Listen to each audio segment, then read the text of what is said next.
Hi, everybody. So this episode of Once Upon an Upside deals with some mature topics. So it may not be for everybody. There's some dramas that the girls cover. Listen at your own discretion.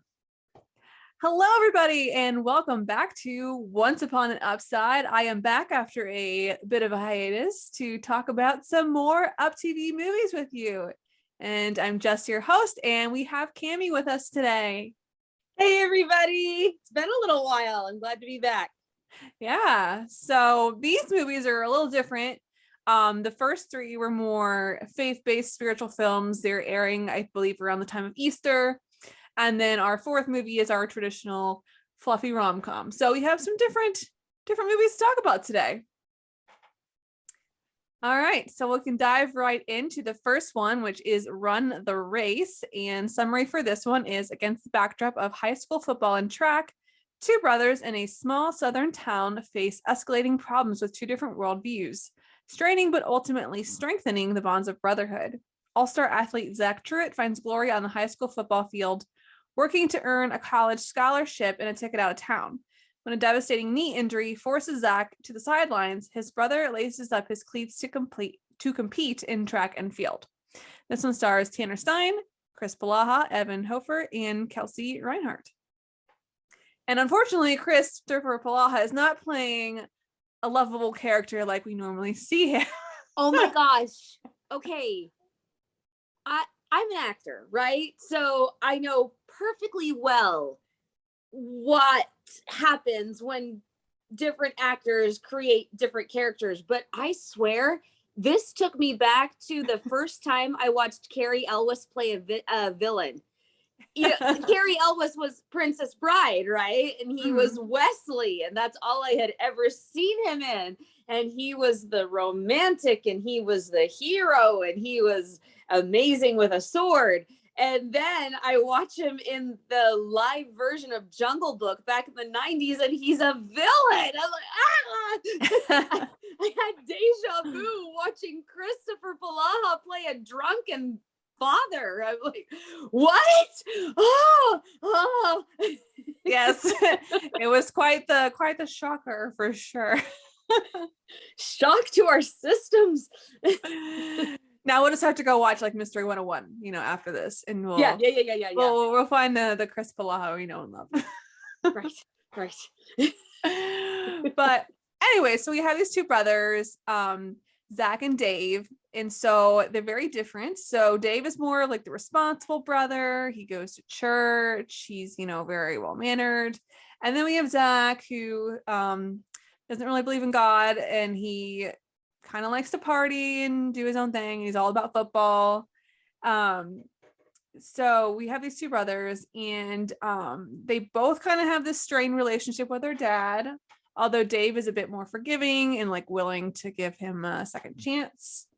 And a third, and a fourth, and a sixth, and an eighth, and a 12th. Yes, he's quite forgiving of his father, whereas Zach wants nothing to do with him. Nothing. But anyway, so Zach is this up and coming football player. He's trying to get the scholarship, and he ends up going to this party, getting in a fight, an unnecessary fight, and hurting his knee, and so he is unable to play football. And this kind of starts the whole thing. The guy takes a cheap shot to his knee. I mean, when you say knee injury, you think in a football game or doing something or a household accident or something like that. Like, no, this was in a fight with a cheap shot that he could have totally avoided. Yeah, if he had just kept his cool. He's very tempered. Yes, he has a very much a red hot temper that can be fused very, very easily.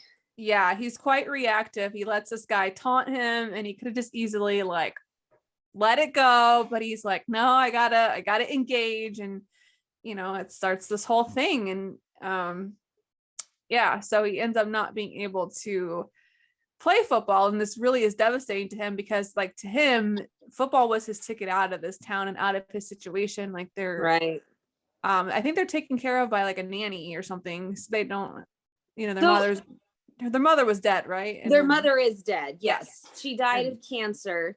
And right after she died, Dad took went off off the rails. Yeah. Yeah. And so they're living in the house. This is the part that confused me because the whole movie, I thought Dave was the older brother.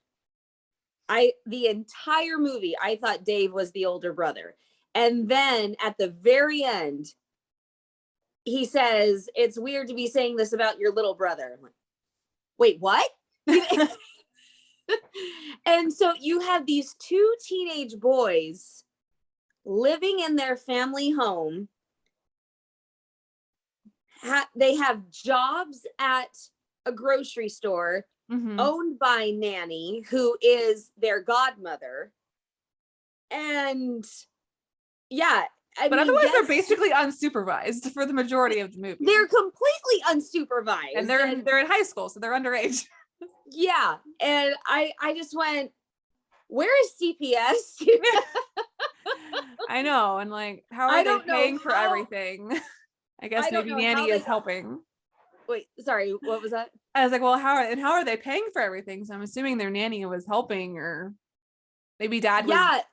paying stuff, she- but I didn't get that impression.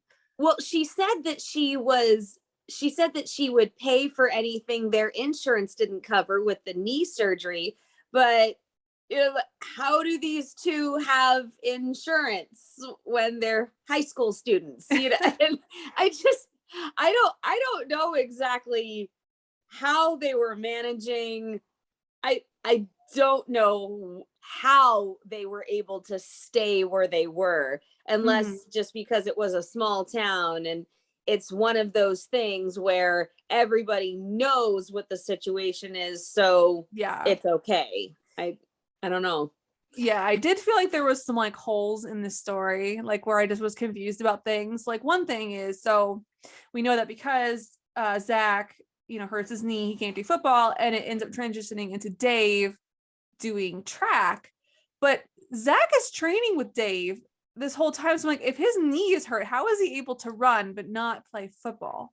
That's where I was really confused. I'm like, why can't he play football? He's running with his brother. So having had a brother who plays football, playing football is much, much, much harder on the joints and just the body in general than track is, because when you're in track, yes, your knee can give out from so much running, but in football, you can take a hit and another player can fall on top of that knee, and you can twist it wrong, and a lot more things can go badly in football than they can in track. And the other thing is that's why Zach was ready for the race at the end, because he had been training, but he started out really slow. He started out he started out by just taking baby steps. However, all of that being said, he was fully functional. And so, yeah, I think he could have been playing football at least a little earlier than when he ran track. But I do believe that by then he had missed too much of the season. I think that was the biggest problem. That's a good point. Yeah. So another thing we need to mention is that Zach's brother Dave has some kind of medical condition. He has seizures a lot. I don't know if they ever explained why he has the seizures. But that's something that was like a big kind of worry at first, especially with him like taking on more physical activity of doing the track and things like that. I thought the first time that he went down in the grocery store, I thought he was going to die right then and there. I thought that was it, because I don't know if I just missed that he had that kind of medical condition. I don't know, but I did not know that was coming. And so I see him all by himself. Zach has his headphones in, and I just say to myself, what's going to happen? Something bad's going to happen. What's going to happen? Because we could tell this is another fluffy rom-com movie. We don't know if something tragic is going to happen, and something tragic does happen, you know, at the end. Yes, We're not but there I yet. thought it was gonna happen much earlier. Yeah. But yeah, so he's just mopping. I'm like, wait for it, wait for it. Oh, he went down. Yeah. And I mean, and Zach didn't hear him or anything. And I thought he was gonna die right then and there. And then Zach finds him, and Dave says, "Whoa, that was a bad one." Wait, what? Yeah. this happens regularly. Why were your headphones in? Why did you split up? You know, Right. Got to have a system in place, people, especially when there are no parents. right? Yeah. But can I just say really quickly, Frances Fisher, who plays Nanny, oh my gosh, she is a first class act as an actor. And she, I think, is very underused. And I just adore her. She is so classy. And she has gone from, I've only ever seen her in mother roles. And now she's more of a grandmother / godmother role. But I thought her place in the movie, where they're not her children, but she is just as good as their mother or their grandmother. I thought it was beautiful the way they put the whole relationship there. And she owns the grocery store, and that's why they have the job there. Yeah. And so, I mean, when you put Christopher Palaha and Frances Fisher in one movie, you're just, whoa, holy moly, you know you're going to have a pretty dang good project. Yeah. For sure. Another thing to mention is, so these two both are having some sort of medical things going on. So they've both been spending a lot of time in the hospital, which is how Zach meets Ginger, who is like a nurse intern. How old is she? I don't know. My impression of this movie is like set back, like not quite in present day. So maybe she's allowed to be a nurse intern. I don't know if that's really a thing for high school students. No, it's a candy striper. Yeah. If you're a teenager, you're a candy striper. You are not an intern until you're in college. Right. Or like in medical school. Right. So I am really, really hoping, because when I was a freshman in college, I was dating a senior in high school, but he was only a few months younger than I was.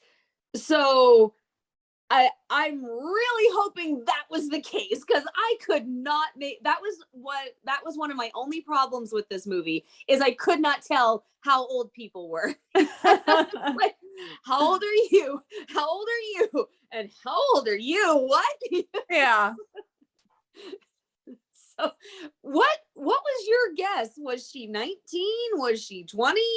I'm really hoping she wasn't 21 or older. I think like from like the script perspective, I think they were supposed to be similar age, but actress wise, I think she looked a little too old. Like she looked like a college student. And so I think that did a little bit hurt like that relationship for me to like enjoy it, because she looked a little too old.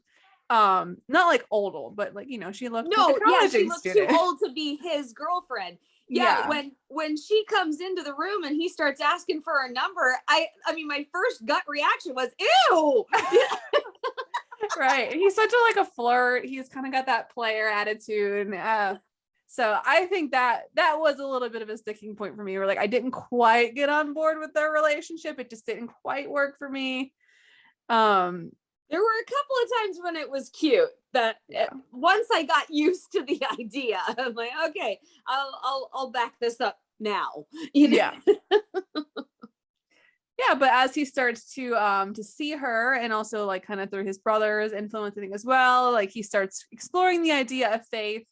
And I kind of want to talk about, so when she has him come to meet her parents, and then later they have like the faith talk. I thought that was a really interesting scene. I felt conflicted. I'm curious what you thought. I thought in some aspects she was a little unfair, because, you know, I think when you have that kind of conversation with someone, you have to like respect that they come from a different place, and maybe they didn't grow up the way you do or have the same experiences. Like she was very well off, clearly, you know, she's very privileged. Very. And so I thought in some ways she was a little unfair, and he made valid points, but I really appreciated in the conversation, she was very calm. She didn't get like snarky with him about it. Like she kind of respected like that he was, you know, his feelings that he was having. So I was curious what you thought about that scene.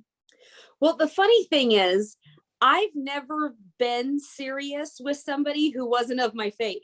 So that was a completely different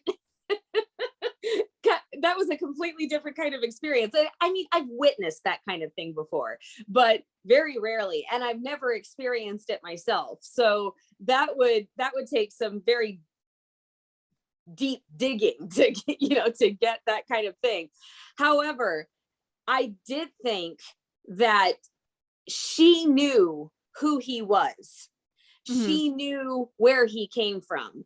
And for her to come on to him so strong and so hard, it was like, wait a minute, why are you dating me in the first place? Right. And I just thought, why is this happening?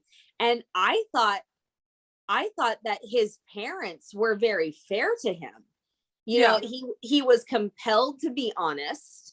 He didn't want to be, but he was compelled to be honest with the dad stare, you know? Yeah, the dad stare. But the way he explained it, he was honest, he was forthright. It just took a little prodding.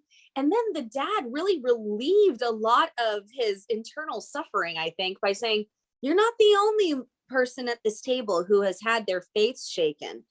And I wonder if Ginger hadn't had that experience yet, because she seemed all of a sudden very hardcore, gung-ho, we need to believe in the same things if this is going to work. Mm-hmm. And so I thought he was a little too reactive. So there were points where both of them could have improved. But yeah, I agree that was a little unfair, but he could have reacted a little bit better. Yeah. I know, like, she didn't see, like, you know, maybe what we saw in the movie, obviously, because she had just met him. But I'm like, I feel like you have to, like, you usually get that sense about somebody. Yeah. If you're like, I feel like you had to have known he wasn't quite there. You got to know something. I mean, I don't know that he ever took her to their home. I don't see that happening, right. But it's also a small town. It also is a very small town. So who knows? Who knows? But yeah, so it's definitely interesting for sure. Yeah. So anyway, continuing through the movie, Dave is kind of being successful with his track, up until he has a very, very large seizure that puts him in the hospital, and he is unable to complete the race he was supposed to run. And so he asks Zach to take his place for him. Do you know how legal that is? My impression was that it was not legal. I figured my impression was that it was like the type of like race or meet or whatever that you have to qualify for. So you wouldn't just put someone in your place. Let's just do a little switcheroo. They have the same last name. No big deal. And didn't even the coach say something like, "Oh, we'll figure it out later"? Like he knew it wasn't right. I don't know. Yeah, okay, this is going to take you way back, but the coach was Dwight, the social worker in Free Willy. I recognized him from his voice really? The second he came on screen, and I always loved him in that character, and so I loved watching him play the coach. And then he said that, and I went, wait, what?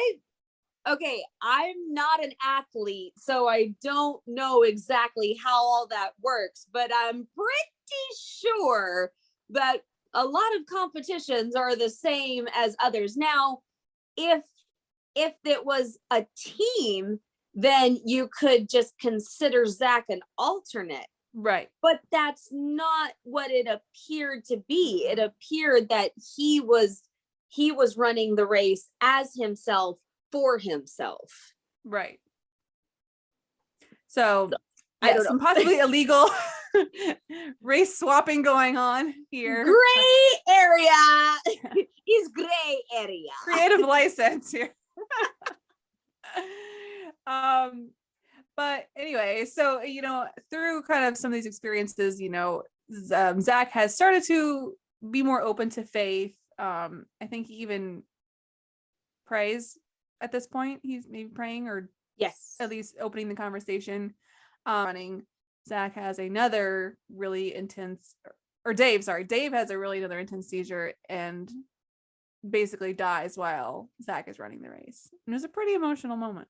Like pretty very emotional, like emotional. well done moment. It was a very, very emotional moment with Nanny and Mike holding each other and just crying and the shock. And then you have Zach blissfully unaware. Those kinds of scenes are always the most heartbreaking for me, when something tragic is happening and another character is completely unaware. I just think, oh, the crash is coming. The crash is coming. Yeah. And to be completely honest, I almost wish that there had been more of a crash with Zach. I mean, I think I know where they were going, that his faith was that strong by now that he was okay letting his brother go. But at the same time, his brother was his lifeline. His brother was his link to sanity. His brother was his anchor. Right. Who kept him grounded and who kept him calm and kept him down to earth. And I think that there could have been a little bit more heartbreak instead of jumping straight into the, okay, I've accepted this and now I'm speaking at his funeral. Yeah, it was a pretty fast like ending, because this was like right at the end of the movie anyway. Yeah. So it kind of wrapped it up really fast. Which I thought that was very interesting, that they would have him die at the end of the movie. It's always they die in the middle or in the middle end, and then the other character has to go on the rest of the way trying to figure out how to live without them. Right. But I mean, the way it was done was great. It did seem very rushed. Yeah, because pretty much, he dies. At this point, Zach and Ginger have made up, and then we kind of just jump to Zach is using Dave's death to kind of teach other children about God, and we see him that he's playing football. So we assume he got the scholarship that he wanted. He's playing college ball, I believe, at the very end, and that's kind of the end. College or pro ball, one of the two. So he made it to one of the levels. So yeah. But yeah, so that is Run the Race. First movie. All right. Cami, are you ready to rate it? I am. I'm ready this time. I'm going to give this one an 8. This was my favorite of the 4. Wow. This was my favorite of the 4. I thought the acting was really well done. I thought that the story, while it had a few holes, was for the most part pretty strong. I just didn't know how old anybody was. So I'm gonna give this one an 8. All right. I give it a 5. I give it like right in the middle. I appreciated the nature of the movie and like the story it was trying to tell, and then it was like a faith-based film, but it just felt a little too disjointed for me, and I think that it just kind of hurt it for me, like not being able to get quite into it. We'd like to take a second and thank our sponsor for this episode of the podcast. It's the Hallmarkies merch store. Are you looking for that perfect gift for the postable, hardy, or Hallmarky in your life? What about getting that t-shirt or hoodie that will help you stand out at your next holiday party? Now is the time to check out the Hallmarkies merch store. Full of festive designs by artists like Jessica Miller, Carrie from Hallmark Comics, and more. You can even have more than just shirts, but totes, cell phone cases, notebooks, mugs, and more. And it isn't just Hallmark. We have designs for Anna Green Gables, Man from Snowy River, The Nanny, and more. Every purchase at the merch store goes to help support the podcast and allows us to make the great content you know and love. There are frequent sales, so go to tpublic.com/stores/Hallmarkies or see the link in the description.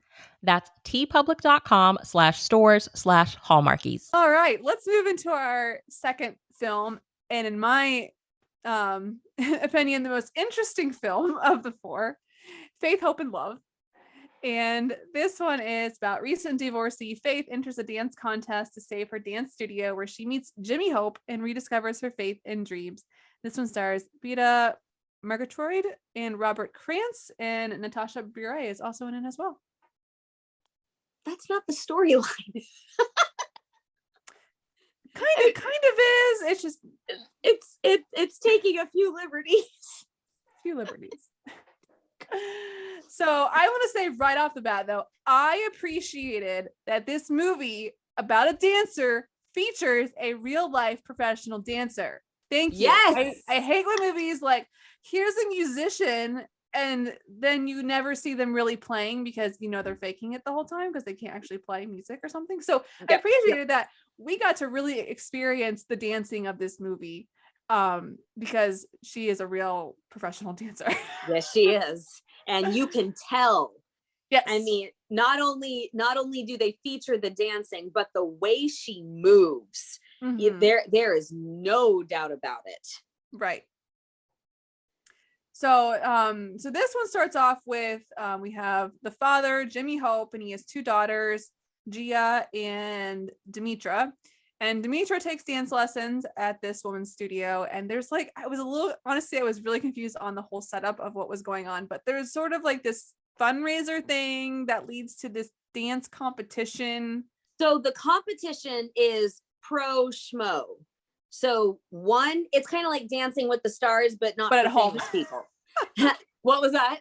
I was like, but at home, because they never actually go live with an audience until the very end. So it was couples dancing. One of the dancers had to be a professional. The other one could not be a professional. Mm-hmm.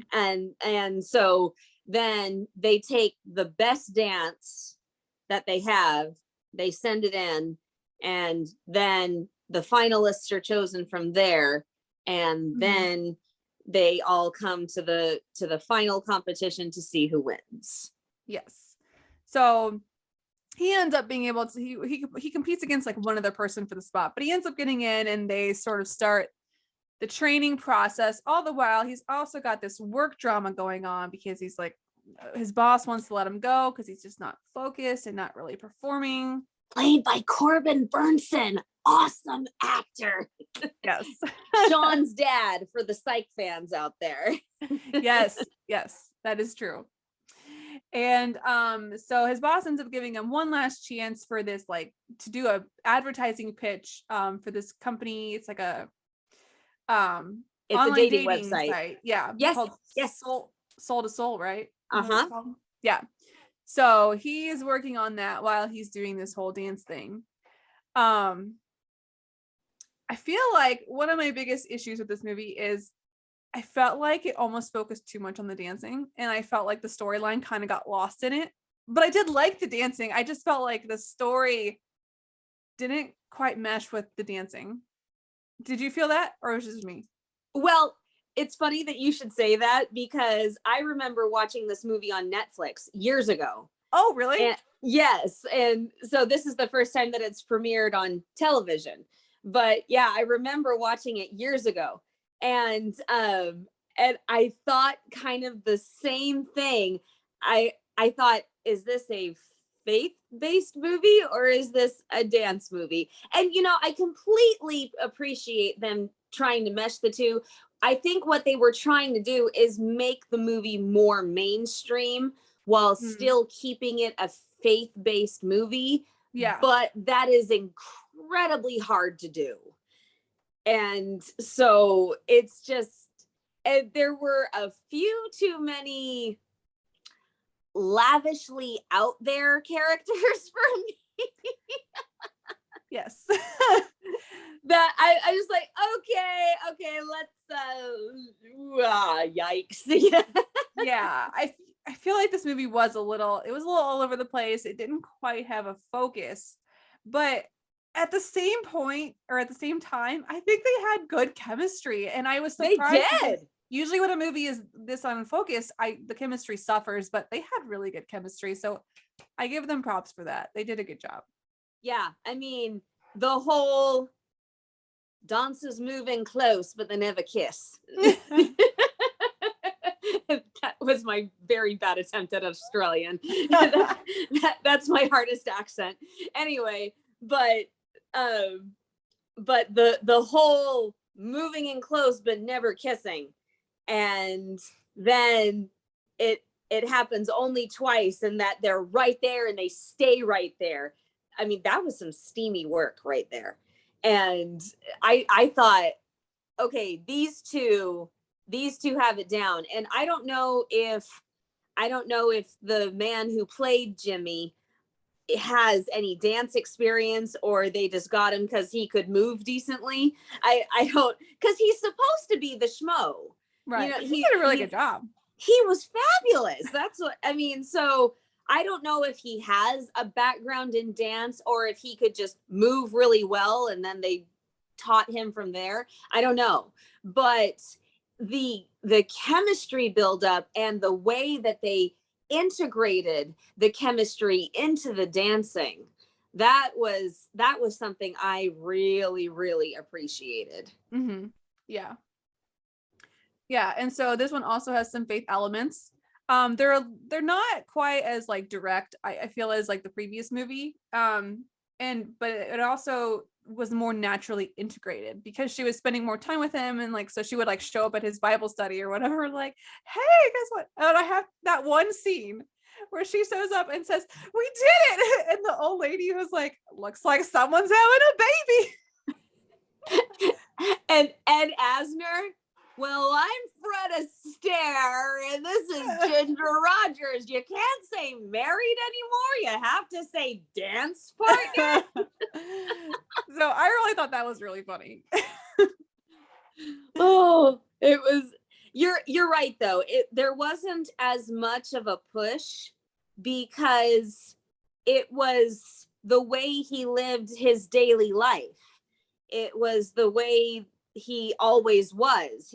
There was no putting on a show. There was a very obvious faith element, but it's the way he always lived. And she kind of went into that and integrated herself into his life. And when you integrate yourself into someone's life like that, you're going to end up going through some very spiritual experiences. Mm-hmm. Yeah, and even like when she was helping him with his pitch, and like he was asking her like the questions that would be like part of the dating site, like just even the way she answered her questions, I felt like it was really, even though it was like literally just her talking, it was really this kind of poignant moment, and like it really was emotional to hear her talking about her experiences and things and how it related to her concept of faith and her life. So yeah, I don't know that I would put I had an eating disorder when I was a teenager on a dating site. Let's just leave it at I can't have kids. So, because I mean, that, what I will say though is it was a way to get all of that background out there, and it was a way for Jimmy to find out all of that background without it being too unnatural. And it happens by asking questions for a dating website. But yeah, notice that clip didn't make it into the final cut of the pitch, you know. Yeah. But it was heart-wrenching. And you know, we do that here. We record through and then we say, don't like that I said that, let's cut that out. Right, maybe a little too personal for the entire public too. Right. And something you can tell somebody after you've gotten to know them. Right. And she had gotten to know him by then, and that's why I think that she was okay answering all those questions. Yeah, absolutely. So they're obviously growing closer together. He helps her do this revenge date. Oh my gosh. Like, this one was a little hard for me because I'm like, are we in high school? A revenge date? That was too much for me for two like grown adults. But it was so much fun. But it was entertaining. It was entertaining. I mean, what's worse, the revenge date or the dance off at her high school reunion? I mean, The revenge date was worse. I like the dance off a little more. Oh, It was because I thought it was fun. Like it was fun. Whereas like the revenge date, it just feels petty. but it was fun and they got a kiss out of it. That's true. That is true. And so she also has some run-ins with her ex because he is like part of the judging for this competition, which I feel like should not be allowed. That's got to be a conflict of interest, right? You know? I love what the receptionist, what is her name? The receptionist at the dance studio. She said, "Great dancer, but a terrible husband." Yeah. But it doesn't end up being too much of a problem for her, really. I mean, it wasn't a big source of conflict that I remember. He actually gave her some really good advice when he said, "Trust your partner and let him lead." You know, they integrated it a little late. You know, it's like the end of Cutting Edge when they say, "Okay, we're gonna put the Pemchenko in." You're going to put an elaborately difficult and 5-star level move that you don't even know is legal into your routine at the very last second, and that's what's going to win you the gold. You know, it's just, yeah. I mean, you cannot say when you've been practicing a certain way for months, all of a sudden you can't say 2 seconds before you go on stage, "By the way, you're leading." Like, but what? Right. You're just gonna mess it up. But yeah, they keep advancing through the competition. There was kind of, I don't feel like there was a main conflict in this one. Like they had the tiny conflict where he wasn't sure he was going to be able to make it to the final dance, but then he is very easily able to by the end. So to me, that wasn't a real conflict. It got resolved a little quickly to be a true conflict. That is one thing that I really like that they did, because they showed the conflict. They showed that it was a problem. You know, if it were me, I would have just called her and said, "Tell them to put us at the end." Right. You know, that's easy to do. I mean, how long do pitches and presentations really take? Not that long. But anyway, so I really like how he did his entire presentation. He did the whole thing. He sat back down. Then he realized, I can still make it. I can't let her down. And then he goes out the door and he lets Brian, his boss, take it from there. And I went, that is smart. That is the good way to do it in business and in relationships. Yeah. So yeah, he's able to do both. They're able to do their final dance. And then again, we have another wrap up where her studio gets saved, because that was another sort of conflict where there was like an eviction notice at one point. It wasn't a conflict between them, but it was a conflict in the movie. Yes. And she ends up getting baptized. They get married and she's able to have a baby. So all ends well for Faith, Jimmy Hope, and love. If you want to put it that way. All right. So I will go first in my rating for this one. Okay. I've been debating my rating for this one. Now that I'm talking about it, I feel like I enjoyed it more than I originally rated it. I rated it a 4. I think I might give it a 5. I just didn't know how I felt, because it was kind of a weird movie. It was kind of like funny, but sometimes too much. It was a bit bonkers. It was a bit all over the place. So I think I'm gonna go back to, I'm gonna up it to a solid 5, like another one right in the middle. I do think the writing needed some more work, but they had such good chemistry, so I'm gonna give it to him. I'm gonna give him a 5. Okay. How about you?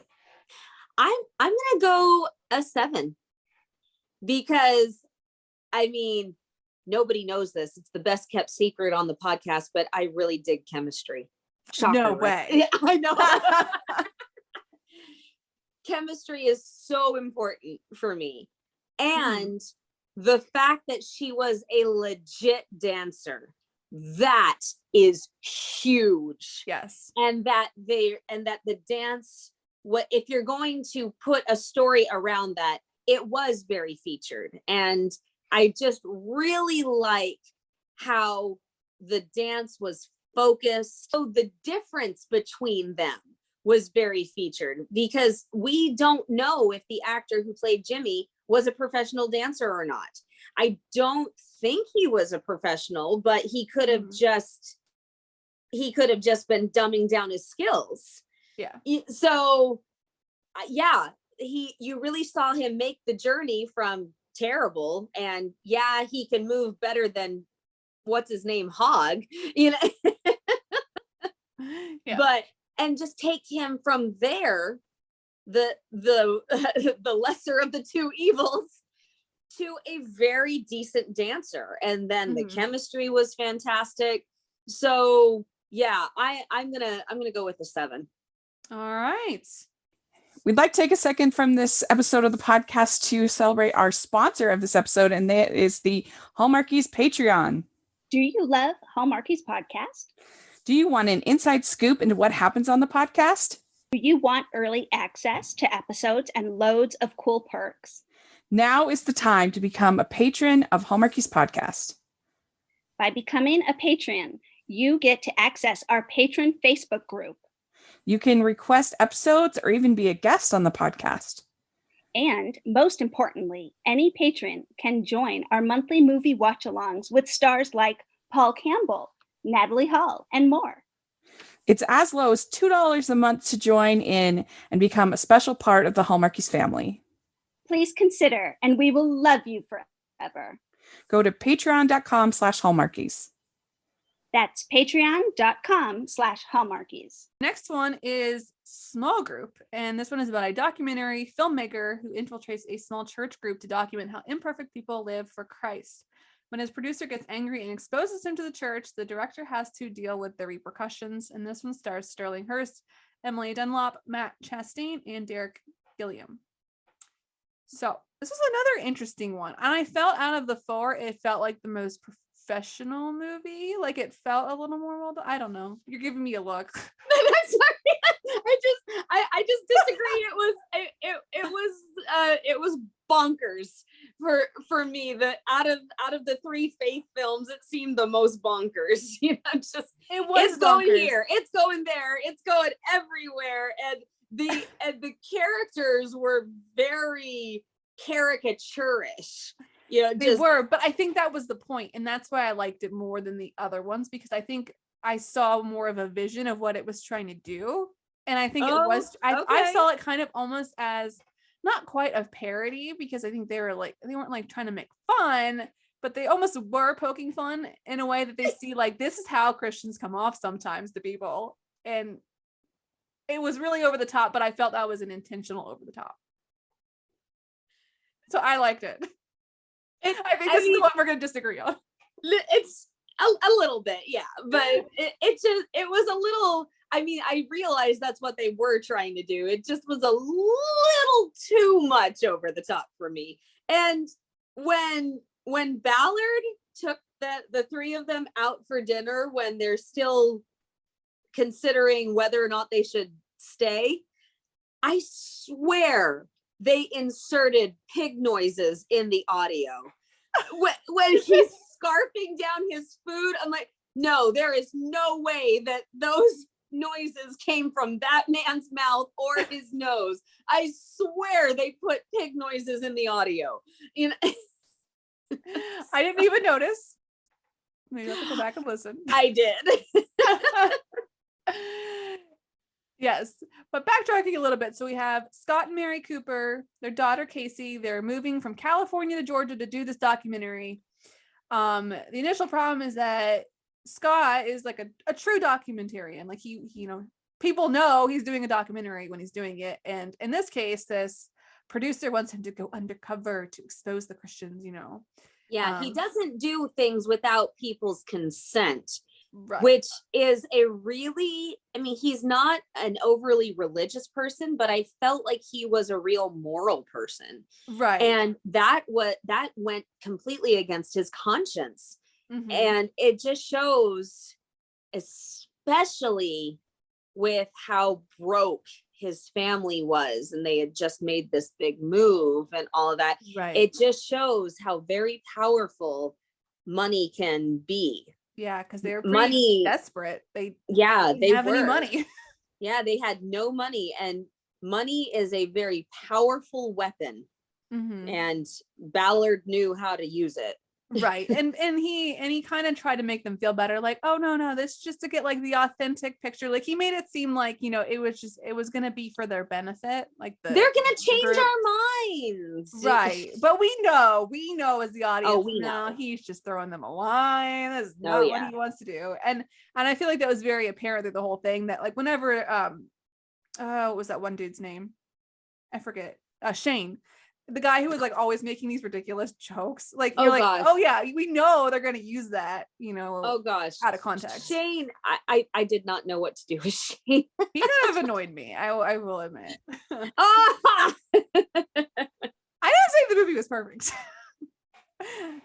I just said I appreciated what the humor. Okay, fair enough. In the story too, you know, because we start out with some like flashbacks of like how Christianity was presented to him, and I think it was like maybe his grandmother or mother, I don't know. It was his like, grandmother, and like, it was terrifying. It's fear. Like you're gonna, you know, fire and hell, and like that's never how you should present Christianity to somebody. That's totally beside like the true nature of it. Can you imagine a grandmother telling her grandchild to hold a lighter under their hand? That's like child abuse. Come on. Like, let's burn your hand and really drive that point in. No. Yeah, your mother's gonna love that. Yeah. Right. So he's obviously not had the greatest experience with Christianity. But he agrees to do this. He infiltrates the group, and they starts going to this mega church. He starts going to this small group. We have, like you said, all these caricatures. Basically, we have like the very awkward dads, the very like kind of judgmental-ish moms, and very, very stereotypical in a way. That's not been quite my experience with small groups, but I do appreciate the humor, and I can see that in some places for sure. There's some truth there. No, I'm not disagreeing with that. There is some truth there. It's just when it's in every single scene that yeah, it was a bit much. And honestly, this movie was a bit long. It was almost a full 2 hours, and it was a bit much. Yeah, for it to go on that long with all that and going to every single extreme, I'm just like, wow. Yeah, because they have a lot of like moments too where they're like just kind of like having the faith conversations, and to me that was like kind of my like big critique on there, is I didn't feel like some of those moments were authentic. I just kind of felt like we were getting a sermon. I agree. Yes. Yeah, that's when you have to really be careful, because faith-based movies, they if they're done really well, then they're fabulous, but sometimes they just sound pushy.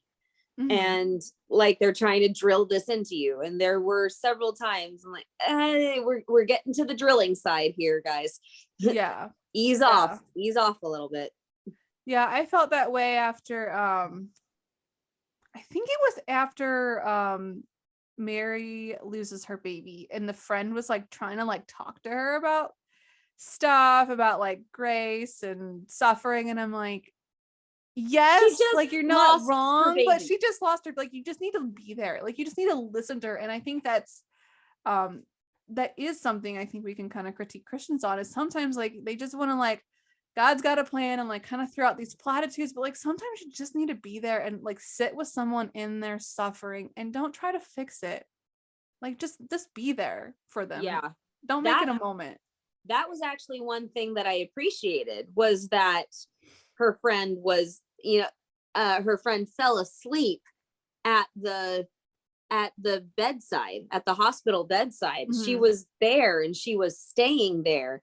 And, you know, all the ladies came into the room all at once at one point, and when they heard that Mary was having trouble, and they all prayed with her, which was lovely. And then you just got to cry with people sometimes. You know, you don't fix their problems, you bear their problems with them. Absolutely. Yeah. But I got a little ahead of us. We also had this whole trip to Guatemala. It's quite interesting. The conversation on the plane that got twisted. I'm like, does this guy ever think about what's coming out of his mouth? No. Yeah. And that's one of the things that I think bothered me the most about Shane. I'm just like, okay, I get it. You don't have, I mean, every single word that was coming out of him, like, okay. Like, you can be serious some of the time. If I was friends with this guy in real life, I don't know how long the friendship would last. One day. I would just say, sayonara, dude, I'm leaving. Yeah. But yeah, so they go on this trip, and it kind of like raises some points about like how, you know, someone else might view like people who do mission trips and like what their real intention is. Is there just to, like, snap a few photos and like, look what good I did in the world, or is it really like, you know, you're really believing in what you're doing? And I did like, I don't remember who said it, but somebody said, we're here to serve them, not save them. And I really liked Sam, that line. Yeah, Sam, the man who ran the center for the boys down in Guatemala. And it's so funny. I don't know how many people know this, but I went to Nicaragua for 3 years. My dad was called to be in charge of all the missionaries of our faith for 3 years down there. And I went down there with both my parents. And so when I heard that the mission trip was to Guatemala, I've been to Guatemala. And so I was like, okay, all right, I got to see this. And then just all the stuff they were doing, like, oh man, this is bringing me back. Yeah. They face some real stuff in Guatemala. I mean, stuff that happens in the US too, like prostitution. And then the gang was mad because they just disrupted the prostitution business. And I could not believe that it looked like we were about to watch a man lose his life over the business. You know, and I just went, oh my gosh, are they seriously going to do it? Are they seriously going to do it? Don't do it. Don't do it. Yeah. But like I said, even though Coop didn't have a very strong religious compass, he had a very strong moral compass. I mean, just the way he ran in there and pulled Carlos's sister out and punched the guy out until the littler guy, what's his name? I don't know, but he was Guatemalan, and he jumped on top of the guy, and he did the chokehold until he passed out. But I mean, he was not afraid to just go in there and get her out. And I loved how those real life experiences, seeing things that they were stopping through their trip, I really loved how that made his cover fall. You know, he started doing those things for real out of the goodness of his heart. But then when Mary was losing the baby, he completely blew his own cover. He started acting angry. He started saying, the glory of God, what's that about? You know, and I'm just like, wow, he's not even trying to pretend anymore. You know, it was a huge thing, and it was a very big process that they showed him go through. Yeah, but I think it was good they showed that, because even people who, you know, aren't pretending, who are like real Christians, they're gonna have those same moments where they're gonna have faith crises and doubt. Absolutely. Like, everyone's gonna go through that. So yeah, it was good that they showed that. But yeah, like you said, Mary is at this point losing the baby. He's trying to get back. And it's oddly enough, it's the neighbor that is able to come to her rescue. We haven't talked about the crazy neighbor. Oh my gosh, Billy. I loved him. I thought he was great. The snake. Oh my gosh. I have two terrifying fears in this One world. snakes. One is snakes. Can I guess the other? Is it heights? Yeah. No, I Oh. am slightly afraid of heights, but I'm okay being up high. I guess I don't know you at all. I guess you don't. But it's crocodiles and alligators. Really? Yeah. I held a baby crocodile once. No. But when Billy showed up on the porch with that snake, I was like, oh god, You were the little girl. You were the little girl. go away. And okay, can we talk about Casey for a second? She was the most adorable girl ever. And when they gave her the bunny, when they gave her Pepper, she's like, she's exactly how I saw her in my dreams. Like, oh. Yes, I love that little actress. I think she did an amazing job as Casey. She was so cute. And I also love when Coop is saying we're not staying, and Mary is saying, are you joking me? And then Casey runs in and says, Daddy, I finished cleaning up my room. I mean, I think that could have been a blooper. That could have been her not remembering her lines or messing up or having a little brain freeze, but they kept it in because that's how kids are. Mm-hmm. And I really, really, really appreciated that moment, that they weren't afraid to leave it in, because that's what happens with kids. Yeah, they lose their authentic train of thought for a minute sometimes. So yeah. Yes, but yeah, so the neighbor saves her. Yeah, because he turns out to be a medic. He was a medic in the army. Yeah. Excuse me, what? Mr. Redneck who shoots rabbits and rides on his motorbike and brings a snake over to a 7-year-old. He rushes over and starts asking all of these medical questions. Like, who are you? Right, but it's a good point of not judging somebody by their appearance. Yes. Such an important lesson. Yes, so he's able to come to her rescue. Unfortunately, the baby, as we know, does not make it, which, brings a bit of a crisis for Mary and Scott. Mary goes more into a depression, while Scott just gets more angry about the situation. That scene was a really interesting take on what can happen with depression, because they showed it in fast forward mode, right, like a time and lapse. I thought that scene was very clever, how it just shows both of them coming in at different times in different clothes, showing sometimes just Scott sleeping there, sometimes showing Casey sleeping there, sometimes showing both of them sleeping there, and just to show her sitting there, right, that entire time, not moving. It shows the passage of time, and it shows the toll that this took on her, even though she had had a really hard pregnancy with Casey beforehand, and they weren't exactly excited about this other baby. And because of all of the hardship that Mary's body went through the first time. So yeah, it was, that was probably one of the more gut-wrenching scenes for me. Yeah. But they both come out of it okay.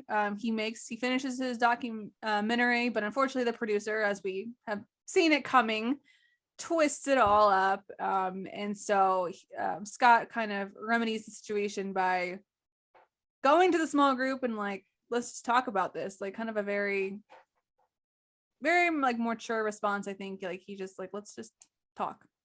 And he shows them that he's turning on the glasses, that he's pushing the record button. You know, he's not trying to hide it anymore. He's saying, these are the glasses that I used to get footage. Boom. Let's turn it on. Let's talk. Let's be real. Yeah. Yeah. So they're able to kind of settle everything, and he ends up getting baptized by the end, and Mary opens her yoga studio that she wanted to, and they're able to just move on. And and Shane's wife opens the store in the yoga studio with her products, and Billy finds Pepper, who was lost for a good portion of the movie. I was glad that the snake didn't eat Pepper. Pepper was saved. That was sad. Okay. Yes. All right. Are you ready to give us your rating? Sure. I'm a little scared. I mean, yes, it was totally bonkers, but it had good parts to it. And it had not just good parts, but it had deep parts, quality parts that had real depth and real quality to it. So I'm gonna give this one a 6.5. Oh, okay. I thought you were gonna be like really low. No, I'm not gonna give it a 2 or a 3. All right, well, I was pretty similar. I gave it a 7. Like you said, they really had some deep moments, and I enjoyed how they poked fun at things, but it was a bit over the top. So they could tone it down a little, but it wasn't bad. All right, our final movie is our traditional fluffy rom-com, Kiss the Cook, which follows Casey, a food blogger with an impressive following, and she has approached the opportunity to write her own cookbook. The only problem is she isn't a very good cook, but with the help of Chef Gavin, they may just have the recipe for success. And this stars Erica Duchman, is that how you say it? I think so. And Andrew Bushell, and Erica was actually one of the writers, I believe, for this movie. She actually wrote all of it. I recognize her from one of the Royal Christmas movies. Yes, she was in one from not this past year, but the year before, right? I believe so. Mm-hmm. Yeah. So here's my initial question. Or was it 2019 even? I think it's 2020. Oh, okay. But here's my initial question for you. Gosh. Based on the summary here. She has a food blog. She wants to write her own cookbook, but she's not a very good cook. So how is she writing recipes for a successful blog if she's not a good cook? See, I don't agree with that. She needs a little help on her flavoring, and that's why they bring Gavin in. Yeah. But she is a pretty decent cook. Okay. She calls herself the colorful cook. She has 1.2 million followers. Right. I'm like, it can't be that bad. You cannot be a successful blogger and not be good on the subject. She's more into the aesthetic than the taste. And so she just needs a little help, because if she's going to make a cookbook, that's a bit more official than a blog. And so she needs a little flavor help, which is totally fine.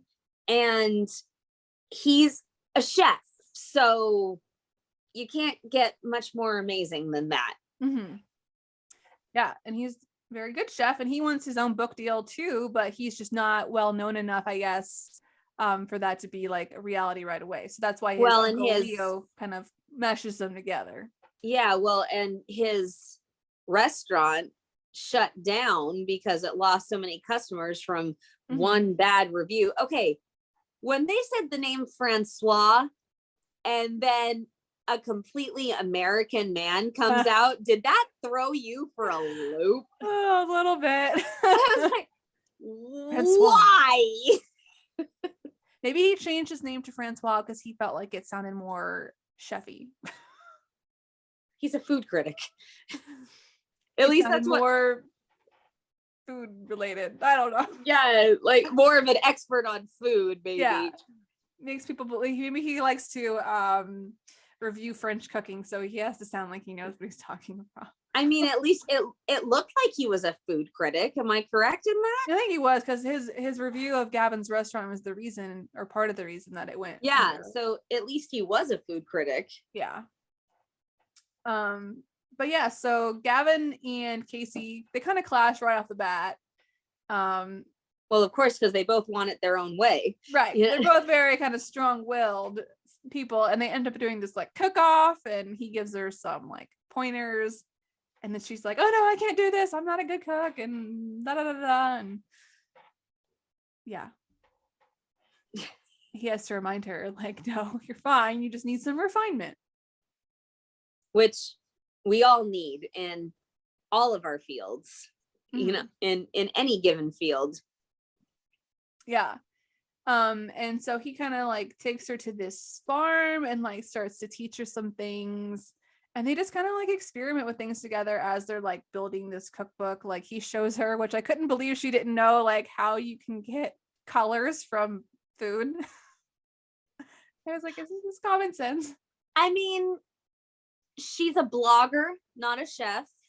So, you know, and she just kind of learned what she knew from her grandmother. But you can't tell me you've never mashed a blueberry and realized it makes purple, like things purple.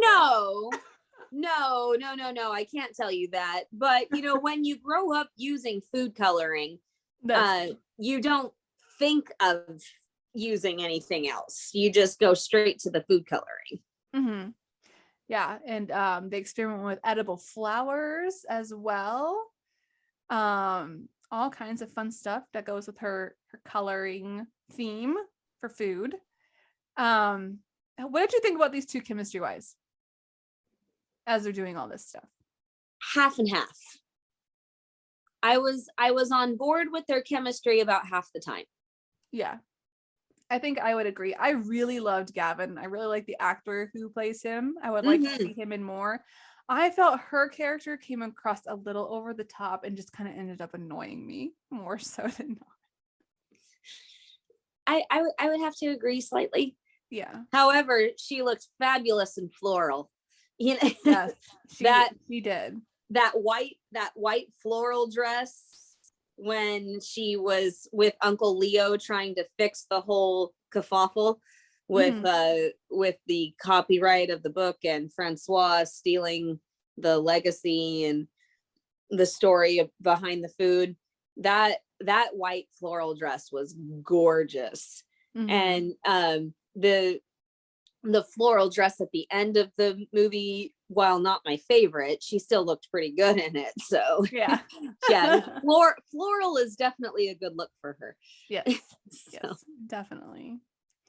But yeah, you mentioned their conflict was that he shares like his notebook that has like this family recipe in it, and Francois, the gentleman that he is, it's full of family recipes and it has a story behind most, if not every recipe. Right. So Francois happens to see this, and what is he gonna do except copy it? I mean, what else would you do? There was no point. There was no point behind that. He wasn't about to lose his job.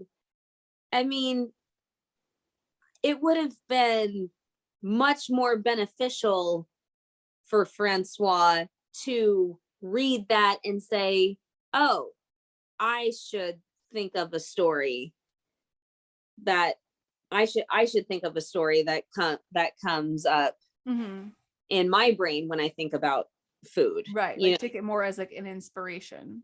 Yeah. But copying. There wasn't any point. There wasn't any point to copy another person's memory. Right. Didn't. Not to mention that's probably something you get sued over. Like, I mean. Well, and see, that was the part that I didn't really understand. The book is dated before the article, but can you just copy a notebook? Can you copyright a notebook like that? I would think you could. I think you can copyright anything if you go through the. I really don't know. My instinct is that you could, but I mean, I don't. As far as don't. Reputation goes, like just to copy something like that, I mean, it's like plagiarizing, you know. Yeah, and you know what's the point? What's the point of plagiarizing and stealing someone else's legacy when you can get called out for it and then your career is ruined? Right. And it would be very easy for them to be like, look at this notebook. Like, it would be very easy to prove that he copied it. Yeah. So that conflict was a little weird, as well as the fact that I didn't like that Gavin just kind of ghosted her after that. He didn't even really have a conversation, like let her explain her side, which was that she had nothing to do with it. Yeah, she didn't even know. So that was a little annoying. But he ends up like watching her live stream, and they end up obviously making up. I don't remember exactly how it all went down, but he comes to the book signing okay. after watching the live stream and after receiving, she drops off a copy of the book with some wildflowers stuck in the string, and a note that tells her how sorry she is and how she would never do something like that. And so, and then I guess put that note with the cookbook that has his picture and his name on it, because he was just supposed to be a consultant. And she made him a co-writer. And so putting him on the not on the cover, but on the inside cover, and putting his name on the book, and then watching the live stream. I mean, who's going to resist after that? Right. Yes. So her book is successful. He ends up being successful because he gets a book deal resulting from that as well. Yeah, do you have any other comments you want to talk about in this movie? Nope, you covered it. All right. Well, let's jump to our ratings. I gave this one a 6. I thought it was cute. I just think her character wasn't likable enough for me. And I think if she had been a little more likable, it would have worked a little bit better. But it was cute. I mean, it wasn't a horrible movie. And like I said, I really liked Gavin. He really sold it for me. I'm gonna go with a 5. Yeah, it was not my favorite, but had good points. Had good points. Just there were some choices I couldn't get behind, but it was not terrible. Right. So we have all 4 of these movies. I feel like we're kind of middle of the pack for what we've seen.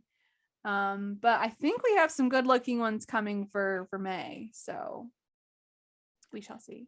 I will give everybody a preview and tell them I've already watched Aloha with Love. So, and is it worth the watch? Yeah, it's worth the watch, but I'm not saying any more than that.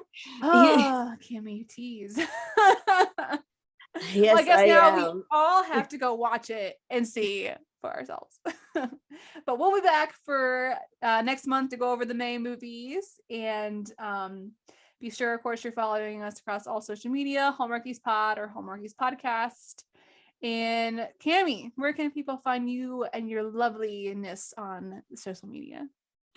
You can find me on Instagram and Twitter at Cammie Drama Girl. You can find me and Jess on Deliver Me a Podcast. And you can find me on Hardy's Hotline. Awesome. And you can find me at Just BSW Blog on Twitter and Instagram, or you can check out my website, beneathstillwaters.com. I do a lot of book reviews there and try to update it with all my podcast stuff when I can. But yeah, thanks so much for listening, everyone. Be sure to comment what you thought about these movies, if you like them or not. And we will see you next time. Bye, everybody.